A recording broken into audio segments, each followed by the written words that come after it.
শীতলক্ষার বুকে জলের ধারা নামের একটি সংগঠন আয়োজন করেছে এমন কর্মশালা। নারায়ণগঞ্জ প্রতিনিধি পাঠানো তথ্য ও ছবি নিয়ে রিপোর্ট।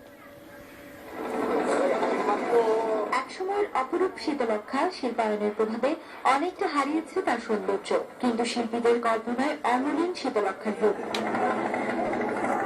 রং তুলির ছোঁয়ায় কাগজে ফুটে উঠল তার প্রমাণ।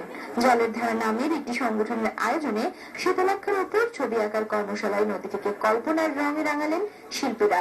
খুবই ভালো লাগতেছে যে এই আশা এখানে নৌকা এবং নদীর সুন্দর দৃশ্য আঁকতে পারতেছি, আর এটা সম্পূর্ণ হয়েছে শুধু এই জলের ধারার কারণে। শীতলক্ষার যে ক্যারেক্টার আছে এটাকে আমরা আমাদের ছবির মাঝে তুলে ধরার চেষ্টা করেছি ওয়াটার কালার দিয়ে। সহজভাবে বুঝে এত ভালোভাবে ক্লাস নিচ্ছে, মানে সত্যি খুব ভালো লাগছে, ভালোভাবে শিখিয়েছে। এখন আমার জন্য যেটা সেটা হচ্ছে প্র্যাকটিস করা।